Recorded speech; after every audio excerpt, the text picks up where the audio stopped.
খবর 24 সাথে আপনাকে স্বাগত।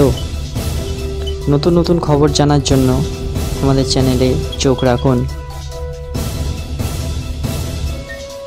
কলকাতা পুলিশে বড় রদবদল। কয়েকদিন আগেই কসবা কাণ্ডের জেরে শাসক মহলেও প্রশ্ন উঠতে শুরু করেছে পুলিশের ভূমিকা নিয়ে। এরই মধ্যে কলকাতার অতিরিক্ত পুলিশ কমিশনারের পদ থেকে সরানো হলো মুরলীধর শর্মাকে।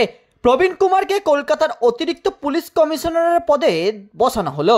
অন্যদিকে মুরলীধর শর্মাকে পাঠানো হলো ওয়েস্ট বেঙ্গল পুলিশ একাডেমিতে। শুধুমাত্র অতিরিক্ত পুলিশ কমিশনারই নয়, মুরলীধর শর্মা ছিলেন রাজ্যের ভারপ্রাপ্ত গোয়েন্দার প্রধানও।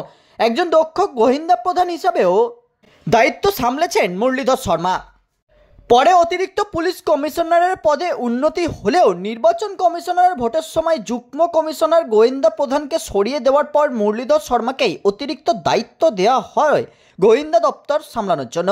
এছাড়া সাথী ভাঙালিয়াকে হাওড়া রুরাল এসপি থেকে এসপি সাইবার পদে আনা হয়েছে। সুবিমল পাল ছিলেন ডিসি সেন্ট্রাল হাওড়া, তাকে হাওড়া রুরালের পুলিশ সুপারের পদ দেওয়া হয়েছে।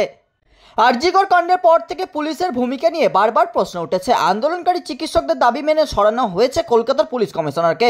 এই পরিস্থিতিতে কসবায় কলকাতার পুর নিগমের অন্যতম কাউন্সিলর সুশান্ত ঘোষকে লক্ষ্য করে গুলি চালানোর চেষ্টা হয়। এরপরেই পুলিশের ভূমিকা নিয়ে প্রশ্ন তোলেন খোদ মেয়র ফিরহাদ হাকিমও। তৃণমূল সাংসদ সৌগত রায়ও এই প্রশ্ন তুলেছেন। কোথাও থেকে অস্ত্র আসছে কলকাতা শহরে, সেই প্রশ্ন উঠেছে। বিধায়ক মদন মিত্রকে প্রশ্ন করা হলে তিনি ইন্টেলিজেন্সের খামতি আছে বলে অভিযোগ করেন। এরই মধ্যে কলকাতা পুলিশের এই রদবদল যথেষ্ট তাৎপর্যপূর্ণ। ব্যুরো রিপোর্ট, খবর 24/7।